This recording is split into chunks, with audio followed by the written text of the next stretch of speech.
first, let me introduce our guest. If you guys, I love that you're talking, but if you wouldn't mind sitting down, you can definitely do some shots later and chat more. That'd be great. So first, let me just introduce Alyson. It's super loud in here, isn't it? Yeah. She joined Business Insider in July 2008 as the sixth employee. She was formerly the sales planner. She's now the deputy editor overseeing Business Insider's technology, science, and entertainment sections. She also reports on technology and startups. She's the head of their conferences. She's appeared on ABC with Katie Couric, Al Jazeera, MSNBC, CNBC, CNN, anything that starts with a C, CBC. What's CBC? Canadian. Canadian. I don't know where that is. And has interviewed media personalities like Dr. Oz and Fred Wilson. She graduated from Syracuse's Newhouse School of Public Communications. How about a big round of applause and welcome to Alyson Shontell. All right. So let's start with some of your own story. Is that on, by the way? I don't know if oh, here, sorry. Excuse me. It's not a technical event. Right. So first, where are you from originally? I'm from Northern Virginia. Nice. So a few minutes outside D.C., Arlington. And where do you reside today? Hoboken. How about that? It's the best place to be. That is a coincidence. I did not know that when we were introduced, which is a cool coincidence. So, I want to start a little bit on your story. What drew you to a relatively unknown publication, sort of startup of its own? It was a bit of luck and following a smart person. So I was a junior going into my senior year at Syracuse University. I interned for Condé Nast, the magazine maker behind Glamour and a bunch of those. And the executive director of my group joined Business Insider as the COO and president right when I was graduating. And I was trying to get great interview advice from her as I was graduating, trying to get a job at Condé Nast, and she said, no, don't go into print, that's foolish. All the print jobs are declining, digital's on the rise. Come work with me, it's a startup. We only have 5 people, we just raised $1 million, but and at the time I thought I wanted to do advertising and advertising sales. So she was like, come with me, it's a startup, you'll get to wear a lot of hats, try a lot of everything. No college grad knows what they really want to do anyhow, so you'll figure it out. And you can move within our startup if you really want to. So I followed Julie Hansen, who's now still our president and COO there. And she was just the smartest person I had met, and I knew if I followed her, I would probably be doing pretty well. And luckily, she led me to a great place. How did your parents feel about this decision? They didn't really like it, actually. They were a little afraid for me, I think, because startups weren't super sexy then. All my friends were graduating, going to big banks or big well-known companies, and I certainly never thought I would be at an unknown place that I'd never heard of and that didn't even exist when I was in school a few months prior. And Business Insider was started by a man named Henry Blodgett, who's amazing, but he had a different sort of past in which he was kicked out of the securities industry for a big kerfuffle. So they knew the name Henry Blodgett from the early 2000s and had kind of red flags go up. And I said, Mom, just let me do this. It's a great job. I really like this woman, Julie. I think I'm going to learn a lot. Just trust me. And Henry is a fantastic CEO and boss. Couldn't ask for a better one. And Julie has been an amazing mentor as well. So, and how many people are you now? 350. Wow, pretty awesome. Yeah. And do you think that this is something that you will, the media landscape is changing rapidly. It's noisier. There's a lot of startups and established companies trying to become more innovative. Do you think this has long-term legs? Where do you think that Business Insider and the media industry in general is headed? The media industry is in a kind of a crazy place right now. The startup world has been exploding with media companies. It used to be a very unsexy kind of business to start because it's primarily advertising revenue, and advertising rates aren't so great anymore. But in the last few years, there's been kind of renewed faith in media. People are starting to see the model maybe isn't so bad. Companies like Business Insider, BuzzFeed, Vox, Vice. There's a few billion-dollar unicorn startups in the space now who've raised tens of millions of dollars, and there's definitely a renewed energy there. However, it's also incredibly hard, and I think you're also starting to see a lot of layoffs at the bigger print brands. You're starting to see media consolidation with the smaller startups that just haven't been able to figure out how to monetize or monetize well with the ad rates plummeting. So it's a really crazy time. But I think there's no better place that I could possibly be than a place like Business Insider, because it's digital first. It's still relatively lean compared to like the New York Times or Wall Street Journal. And we just get it, and we're young, and so we're still young and scrappy and innovative, and we still haven't made it yet, so we're still hungry. So I think it's a great place. What's the general makeup of those 300 and I forget, you said 350? How many journalists? How many technology people? It's journalist heavy, so I would say more than half of us are in edit, and then probably a third in business and a third in tech. So how do you see companies like Vox and Quartz and Mike and a bunch of others you told me about I hadn't heard of that? I guess that would be a quarter and a quarter. Sorry. No, we don't test on the math here. I'm a writer, damn it.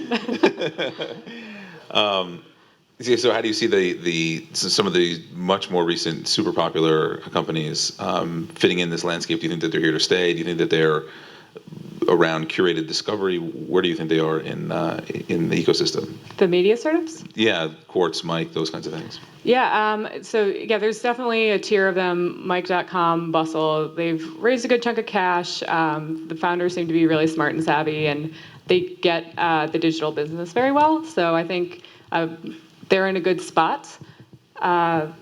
I think they're in a better position than if you look at some of the trade publications, they're having a tough time. Recode is probably one of the best, and it just got snatched up to go to Fox because they were like, you know what, we're amazing and we get amazing scoops. However, our traffic is still only 3 million readers, and Vox is a huge, huge ship. We should just get on board. So I think you're going to see more of that. I think the Mikes and the Bustles are in a good place, but still to be determined. And even, Business Insider, we're still to be determined. I think we're going to do great, but, I never thought when I joined 7 years ago that it would be, 200 million plus company, but right now it is. Yeah.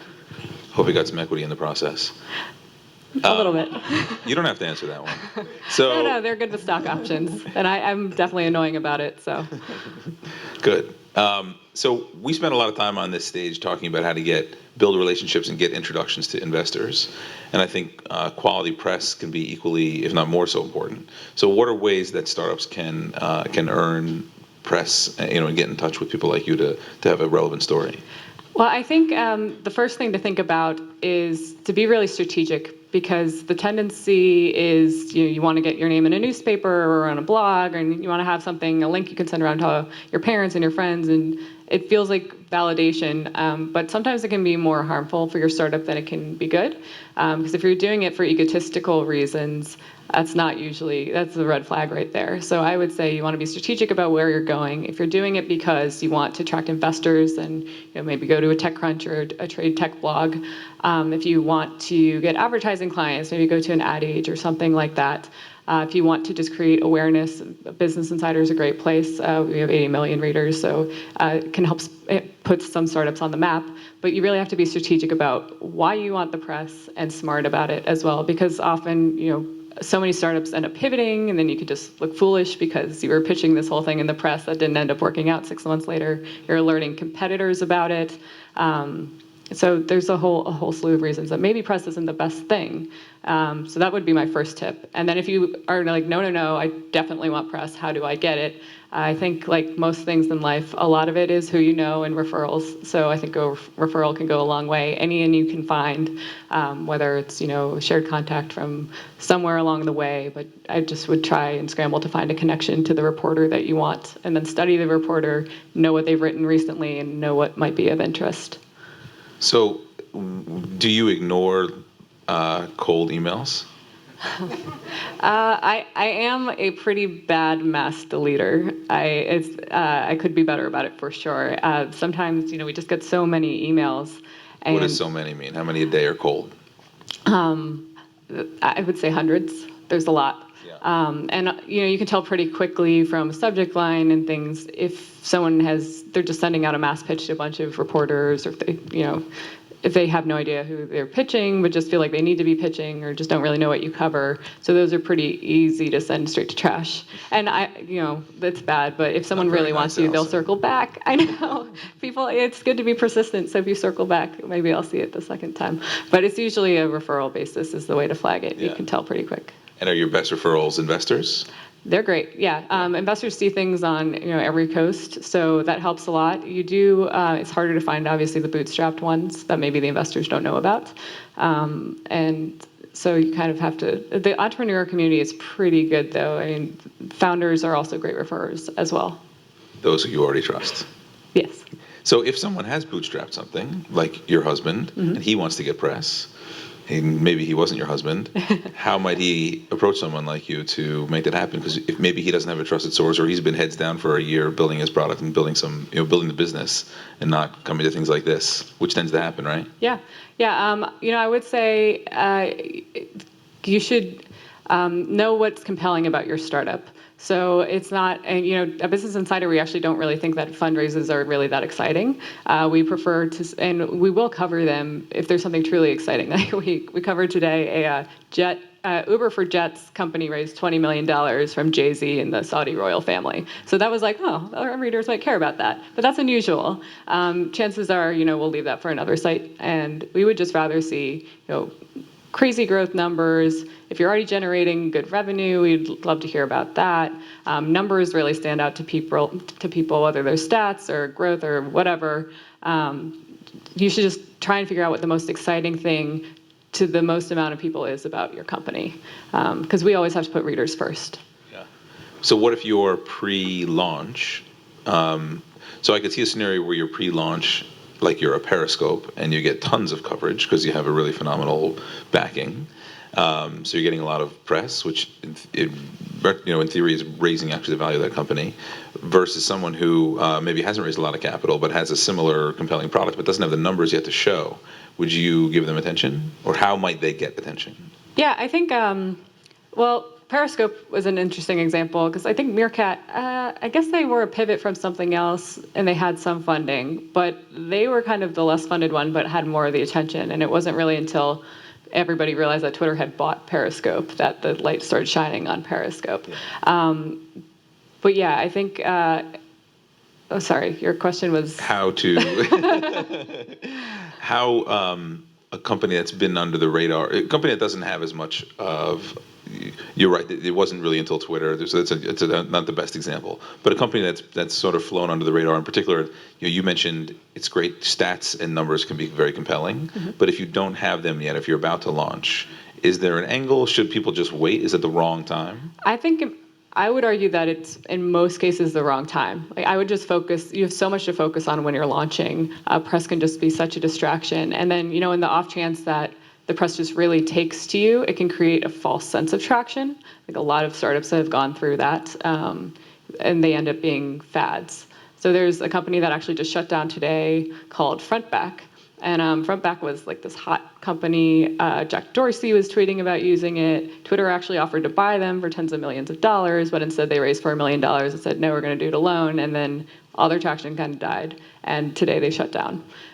So you see those things that look like they have traction, but sometimes they're just inflated by press, and it can be distracting from the real metrics.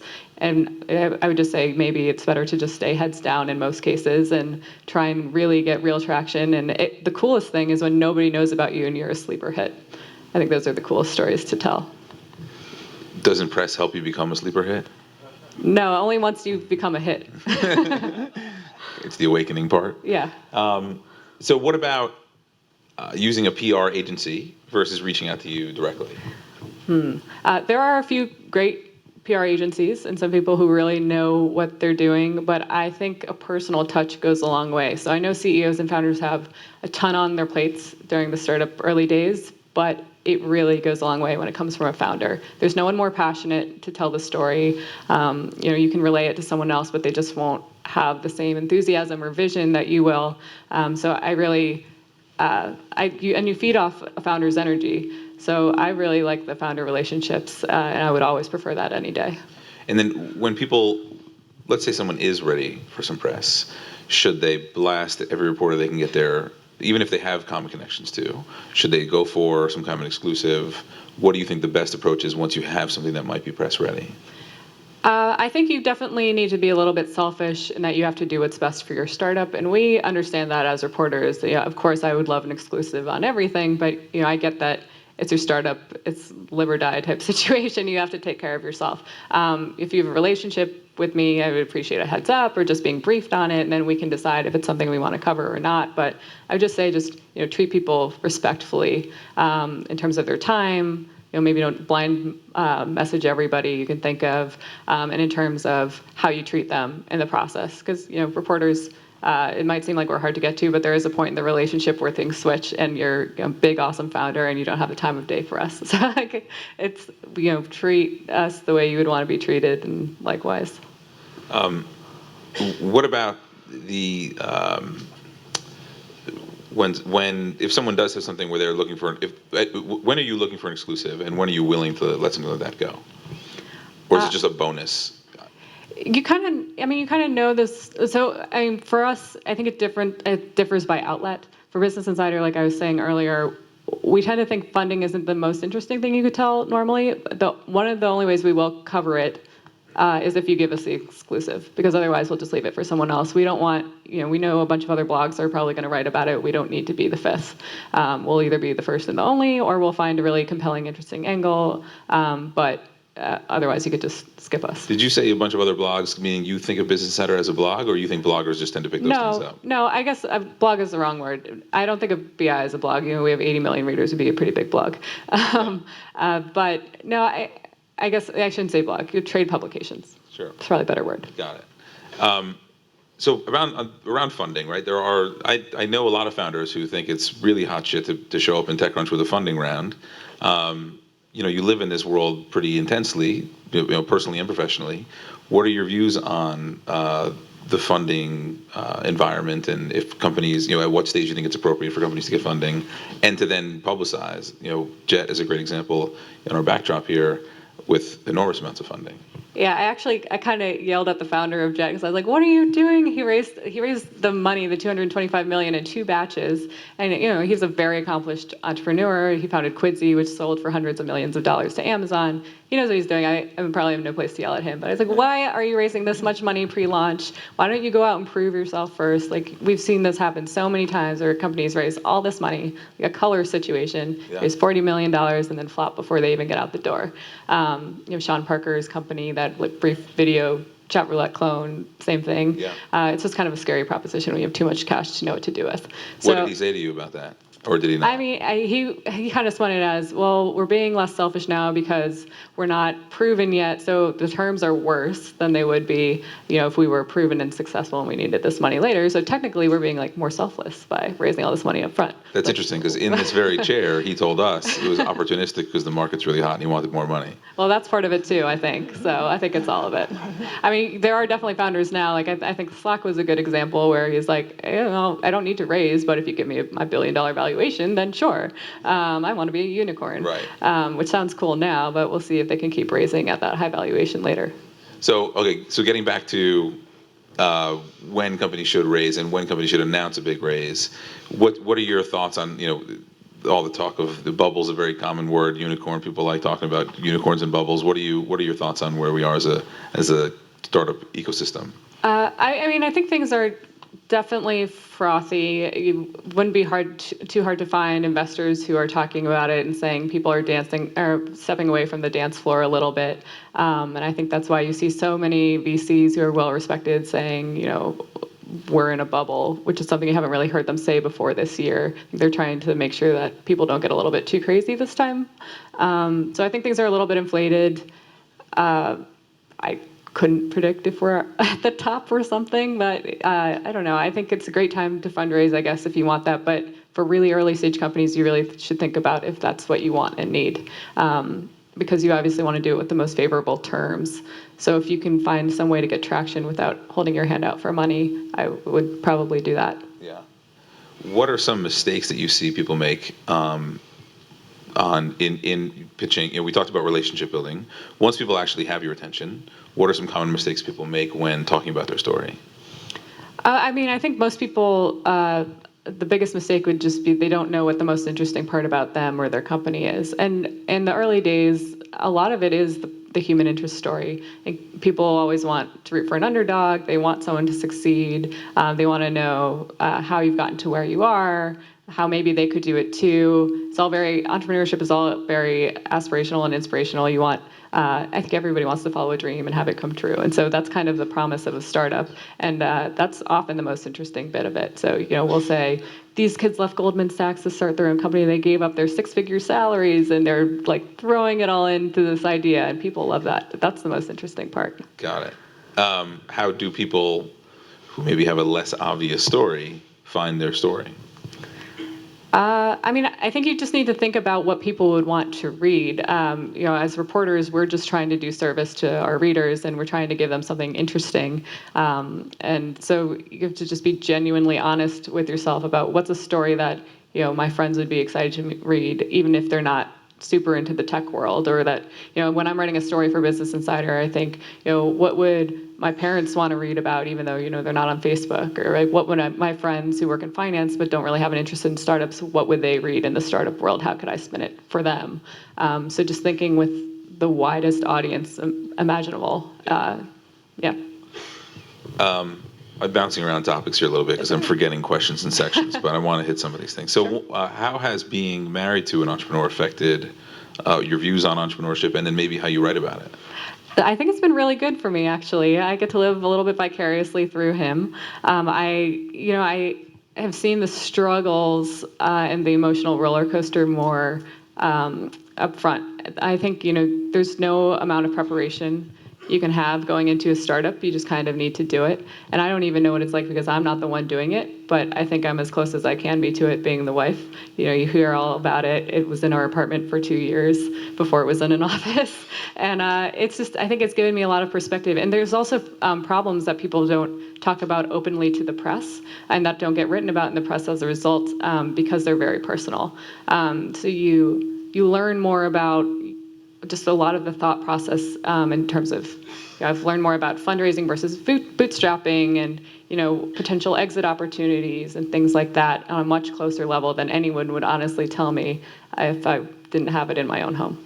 What about the strain on the family, at home? Has that opened your eyes in any way? Maybe that hasn't happened, but I know, I can say personally that's definitely an issue. It's a challenge. Stressful. I think, but I think, I can't imagine, we don't have kids, but I feel like that would be so easy after a startup.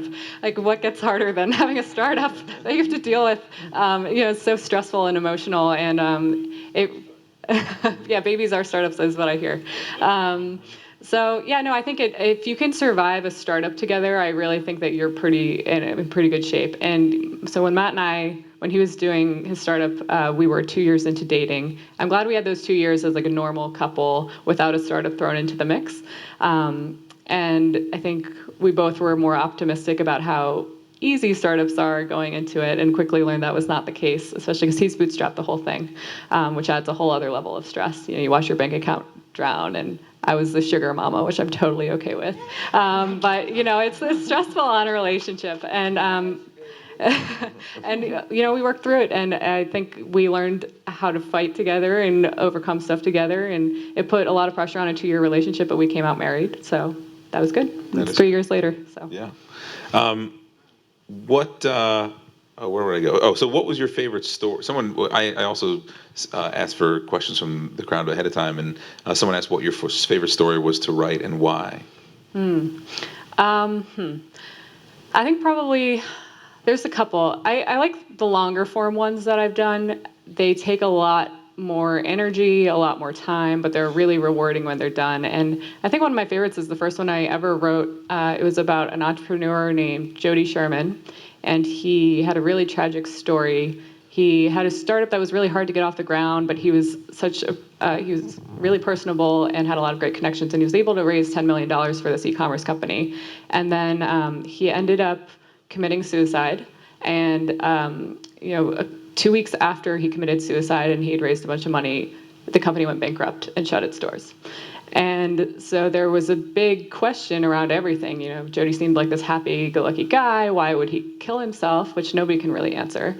And then also, where did all the money go? And why did the company shut down? So it's this kind of big mystery. And it was a lot to tackle, and I was pretty overwhelmed by it. And I felt really weird reporting about it because no one wants to ask their friend, or ask someone who is a friend of Jody, what happened to your friend? Like, tell me all these memories you have of him. It's a really horrible subject. And so at first when I started reporting it, and the reason I did is because depression and suicide come up a lot in the startup world, unfortunately, because it is so stressful. So I started asking his friends, tell me what you know about Jody. I never got the chance to meet him. I want to learn more. And at first they were like, why are you reporting this? This seems kind of tasteless. And then they realized they did have a lot of questions and that I could help them find all the answers, or some of the answers, not all of them. And so slowly but surely they started opening up. And I've ended up getting, a dozen or more people to tell me their Jody stories, and I ended up piecing together, what kind of the final months of the company looked like financially and everything else, and a little bit more about Jody's final months. So that was really powerful, really impactful. I think it resonated in the community, and then every other reported piece seemed a lot easier after that. What did his family? How did they receive that piece? I think as well as they could. I didn't speak to his wife. I spoke to a family friend on behalf of his wife because obviously this is too hard. Yeah. But they helped me as much as they could. And they weren't annoyed at you for exposing the story? No, I think because if you tell the truth in a respectful way, they understand it more. And I was trying to do a really diligent, careful job. This was not just a quick post on the site. This is something I spent months reporting and really cared about deeply. So you're bringing up a really interesting hot button issue around depression and suicide in the startup community. Sometimes, there was a condition I think someone named when you scroll through your Instagram feeds or social feeds, but say Instagram, how it seems like everyone's life might be better than yours because of the way that the imagery shows up. And I think there's a documented psychological issue with this. And I find that sometimes when you scroll through the media feeds, it's just similar experience. Like everybody and their brother or sister has raised money or selling a company or living on Uber jets. Do you think that the media contributes to some of that factor, or is just reporting on the natural course of action that happens with people who are high risk takers to begin with? Yeah, no, I think the media definitely dictates the tone, and not always for the best. I think that's why it seems like it's such an accomplishment to raise a round of funding, and it can be your lifeline to your startup, but there's plenty of other ways to do it. One story that was fun to celebrate was the Plenty of Fish guy. Just sold his company for $575 million, and he gets to keep every penny minus what he gives to taxes because he owned 100% of that business, which is crazy but awesome. So that's like bootstrapping on a whole other level. Yeah. So those stories are cool too, but they're rarely celebrated because they're harder to find, and maybe some of it is maybe reporters take the easy way out too often, and maybe they just don't know that they're like maybe people aren't as passionate about the startup community as they should be to be asking the right questions. It's a lot. Well, when you guys sit around to try to pick topics to go after, how much is it news and journalistically driven versus sensationalized? Well, I mean, I don't think we try to sensationalize, but I mean, you know that you have to drive interest, right? I mean, yeah. that's the driving factor. People are going to care. So maybe you don't look at it as sensationalizing it, but making it marketable. Yeah, I mean, I think we always want to find something that's interesting to readers. So we always try and write, obviously, what's true and what readers will care about. And so the readers do dictate what we write, for sure. If they like to read certain kinds of stories about Apple, we're going to cover Apple extensively. We do try and do that, but we also try and educate people. But it's there must definitely be a line balance. there. I mean, people crave. I forget. I'm losing the term, but celebrity gossip kind of news. I'm assuming that it's at some point you're not interested in reporting some of these things, or is that not the case? Yeah, no. There's definitely stuff that we don't touch and stuff that we don't report. But yeah, I mean, it's a line between we're business insiders, so there's a tie to that. You have to maintain that business integrity. But we definitely try and always still be entertaining, and I think there's a way to do both, without going too far to one side or the other. Have there been stories where you think Business Insider or maybe some of your friends from from different publications have crossed the line? Well, I think there's the big debate right now about Gawker. Gawker does amazing reporting, and they've got a heck of a team. There is the hotly debated article they just published about the CFO of Condé Nast and rendezvous he tried to schedule with a porn star. And a lot of people felt like Gawker shouldn't have exposed that. This is a guy that's not very famous. Why are you putting this guy in a place to be publicly humiliated? His family life is probably ruined now. I mean, probably shouldn't have been doing that, but his wife, I'm sure, is very upset with him. And so Gawker ended up removing the post, and there was a big controversy. So would I have published that? No. Gawker is a whole different outlet, but I think even Nick Denton thought that they crossed the line there. Yeah. By the way, in a minute or two, we're going to open up to some questions, so start thinking of some if you're interested. Another user submitted question was, what's more important for a B2B startup, PR or marketing? I think based on our conversation, I have a sense of what you might say, but what do you think? I mean, I would say marketing. They kind of go hand in hand. I mean, PR is marketing and likewise. But yeah, I would focus on user growth and things like that, as opposed to trying to get your name out there, I guess. Do you see a difference with B2C products or services, or you think in general, get some traction, then worry about the press? I mean, it definitely depends on your situation and what your goals are, but I mean, I would say, the best candidates, I guess, for early press are consumer apps, but it's such a situational thing. You just really have to decide what's right for you. What if there's someone maybe in the audience here who thinks they do have that, they were homeless 3 weeks ago and now are about to launch an app in the App Store, but have no investors, no traction? Do you find that those kinds of human interest stories interesting? Yeah, those are great. I would feel awful that he was homeless, but I would be curious to hear about it. I'm sure you meant those are great stories, but not great situations necessarily. Right. Yeah. No. I mean, and we've covered all sorts of things. There was actually a guy that was trying to teach a homeless man how to code and got his app in the App Store, and that was a great human interest story that got picked up by tons and tons of outlets. Everybody just want to hear something interesting and different. Yeah. What do you think we can learn from Donald Trump and his press efforts? Oh, God. I mean, he's like the ultimate troll. He really has no filter and says crazy things. Do you think that he does this for the press? Like, do you think this is all big ploy? I'm sure it's an act. Yeah. I think he just likes to cause a ruckus. Well, I think there's parallels to be learned from the startups, right? Like, if people said ridiculous things, which some founders do. Yes. Do you cover those kinds of things? Oh yeah, those get covered, and not in the best way. I think they say, all press is good press. That's not true. You can definitely create a situation that's a lot harder for you and your team moving forward. And I've seen investors pull out of deals because of silly, ridiculous, terrible things that the founders say. So you have to realize it is more than just about you. Yeah.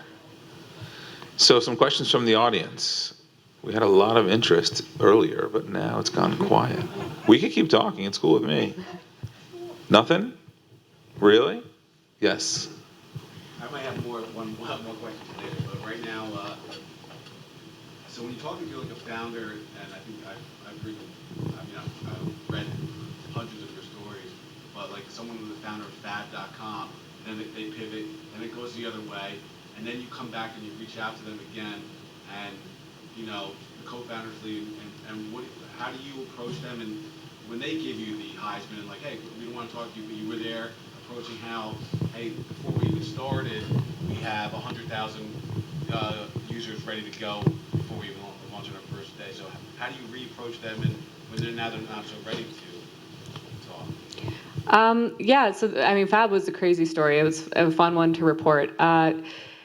That one, I had been following the company for years, so I had been that raw person, like, oh my God, look at Fab's numbers, they're exploding. And then I realized, oh no, I have to write the story of them failing. This is crazy. And so that gave me a lot of context to work with. It's easier to get a company to at least hear you out when you know more information. So the reporting process that's often easiest on a hard situation like that, where a company might not want to talk to you, is you gather as much information as you can before the company finds out.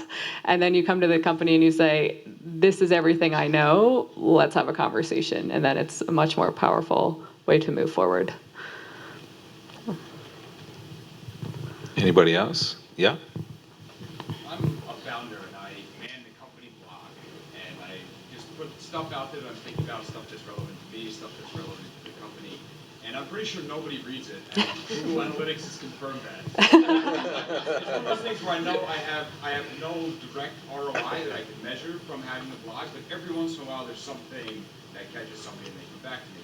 And what I don't know is what, as a founder, what the strategy should be for the company blog. Should I be writing for other founders, for users? Like, what is the best way? Should I be trying to write something that I think will catch your attention? Like, what is the best strategy for a founder for their personal blog or company blog? Yeah, I mean, I think it comes back to what your company does and what you need out of why you're writing the blog announcements and where you want it to go. So I think, did you have the data company? Yeah, so I mean, maybe you could put together some interesting, analysis reports and stuff, and pull together some interesting insights. And then, if you wanted to take it further, you could pitch it to a couple different outlets with an angle that they might take, and that could get your blog a good boost. Or else, yeah, I mean, it's really, it just comes down to knowing who your audience is and writing for them. And if you don't have an audience, maybe you go out and find it initially through content syndication deals. Like we take contributor content all the time. So if there was something relevant and you're the expert on it, you're the data man. So, position yourself that way. And, Forbes takes tons of contributors. There's a lot of outlets that would welcome an expert. If people were interested in becoming a BI contributing author, how do they do that? So we have a whole contributors team. There's an editor in charge of that I could put anyone in touch with. And each vertical tends to have their own, and by vertical I mean like tech, science, entertainment. They tend to have their own person working on contributor deals as well. So we have someone on tech specifically, and some of the other verticals have editors as well. So it's really just matching up with that person. But if it's a smart piece of content, we take tons of Medium posts. We take stuff from LinkedIn, wherever we find it that's interesting that we think would benefit readers. And if someone's already published it on Medium or LinkedIn, but you think it's relevant, you'll republish it? Yeah, I mean, with permission. We'll say, hey, we think this post is awesome. Would you mind if we put it under your byline with a link to your website and show it to our readers? And occasionally they say yes. So my point there being, people shouldn't hesitate to publish, blog in other ways first to get some attention. Yeah, I think a lot of people would think that's fine. Some contributors, I think, TechCrunch has contributors right on weekends. I think they give the investor a topic or something, and then they have to publish there first. For us, no, you can publish on your blog first, and then we would take it if it was great. Cool. There was a question over there. What other company has been the biggest surprise for you in terms of going against what you had originally believed? There was another company I did a deep dive on that came out with a lot of promise. It was this company, Klinkle. It raised, it was a Stanford guy who's really young. He was 22, raised the largest seed round in Silicon Valley history. And it was $30 million at the time, which it probably is not the case anymore. But I think that was 2 years ago. And when his PR people were pitching it as like, this is a wonder kid. He's like the next Mark Zuckerberg. He just raised all this money, but he's not going to tell you what his idea is because he's not ready to launch it. And that was like, oh no, oh no, this could be bad. And it ended up, I think the company still hasn't really launched. It's had a ton of turnover and things like that. And so, it had all this kind of oomph behind it at the launch announcement because it had raised all this money from Andreessen Horowitz and all these famed investors. And then, 2 years later, still no product. And then I had to write a "What the heck just happened here" piece, which they're fun but a little bit tragic. So that was probably the other surprise. In the back, yeah, Frank. So print publications always have a very strong relationship with their general counsel for fear of libel. Does online media have maybe a different standard because you can retract or edit any content almost immediately? No, I mean, we definitely would still be liable for whatever we publish. So we need to be very careful about that. And so we definitely have lawyers, editing structure, things like that to be as careful as possible from the get-go. Because even if we update later, I mean, it's definitely easier for us to update a post if we need to, but you're still on the line. Web browsers can search back and see what you did. So. Yeah. You mentioned that kicked it from Gawker, retracted. Now, do you really honestly believe, I feel like his whole explanation was completely disingenuous, as evidenced by the top people on his staff leaving, who probably felt completely sold out because of where Gawker has been before, and for him all of a sudden to come out with his hat in hand. I mean, do you really believe that that's true and genuine? I think that Denton has changed his opinion of the site he wants Gawker to be quite a bit since founding it. I think they have always had the expose everything mentality, but I do think that Denton, for a number of reasons, one probably because it's causing their business harm. They're losing advertising deals because of the story that was written. Brands are afraid that they could just get slammed at any moment by Gawker, and the editorial staff won't care, which is like there should be a separation between church and state, but at the same time, it's also a business. And as he said, there's what did he say? It's like a tax on Gawker if you advertise there, because you don't know what they're going to do. But I also think that Denton has gotten a little bit warmer in recent years. He just got married. I think he's like coming from a little bit of a less defensive position in recent years. So I do think he's gotten a little bit softer, and I think it's nice to see. Yep, last one here. Can you think of or share an example of the most clever way a startup caught your attention? Got 100 emails per day. The most clever way. I don't know. I've definitely been approached at events. One guy had like my face printed on a chocolate bar, and I wasn't sure if I should eat the chocolate or not. That's not the most creative way? No, I think that You have that to was think up about there. it? I definitely wrote about it and was like, I don't know how I feel about this, but here I am writing about it. And so, yeah, I guess it creepily worked. But that's the one that comes to mind. So. Oh, go ahead. Last one here. You had your hand up earlier. Okay, I feel I have a good story. How do I get you to listen to it? You could tell me after. That's easy. What's interesting is we've had you're the first journalist we've had on the stage, but we've had lots of investors, lots of founders, and there is definitely a strong undertone of build great products, get traction, and the money and the stories will follow, which I think is a really important lesson, because I think a lot of people are used to reading about the funding rounds and the ridiculous traction and jet.coms of the world or others. Yeah. And it's not necessarily reality, or it's a reality after a lot of time in their family's apartment busting their ass until that happened. Yeah, I think it's so important it's such an important decision to decide how you're going to finance your company. And if you can do it alone, you will, it's extremely hard, but you will have so many more options for yourself. There's no better term sheet you can get than owning the entire company. You have total control. I've seen situations where people pick an investor and they end up clashing, and it's just horrible and dramatic, or they're not able to sell their company because the investor then owns majority and doesn't want them to sell yet, or they've sold their company to just get someone off the cap table. And that's not the ideal situation. So I think, or you get family and friends involved, and then there's dramatic family ties and things like that. So you always want to know who you're raising from, why you need the money. Could you do it by yourself? And if you do have to raise, make it strategic, I would say. Like, make sure that person can help you do something that you can't do by yourself. Cool. Well, how about a big round of applause for Alyson?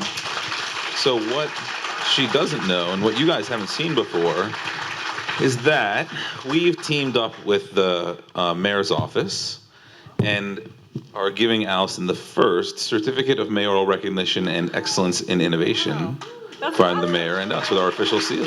Thank you very much. Wow, this is amazing. That's for you. All right.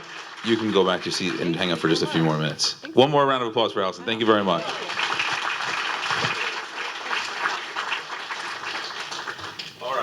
Almost done, but we're going to vote on the startup, give away that trophy, and soon head to wherever I told you we were going. So, come on. Damn technology. It's the worst. Oh, no. Oh, that's terrible. My whole Wi-Fi connection timed out. Well, we're not going to do that, apparently. So, that sucks. That's all right. It'll take too long. So we have this trophy over here. Has been rebranded from a 1984 There's a woman named Heather who used to come to this event. She's since moved to Florida. She donated this trophy from her childhood. And so it's now been granted the NJ Tech Meetup Audience Choice Award, which normally we have a very fancy tool to vote on, but we're going to go old school tonight. So who thinks, by raising your hand, that, who's our first company tonight? Rep Startups should win this award. You can at least raise your own hands. All right. Sorry to make it so public and slightly humiliating. Who thinks that Sport On should win the award? All right. And who thinks that Preline? I believe we have a winner in Preline. Congratulations. You didn't have to call in. If you are interested in presenting your startup, where's Laura? Somewhere in here. Here. First, go there, njtech.me/apply, fill out that form, and then follow up with Laura, or she'll follow up with you to make your way on this list. If you have a corporation and you'd like to run internal speaker series or trainings or things like this, let me know. I started a company to do exactly that called Rocket Fuel. I'd be happy to help you out.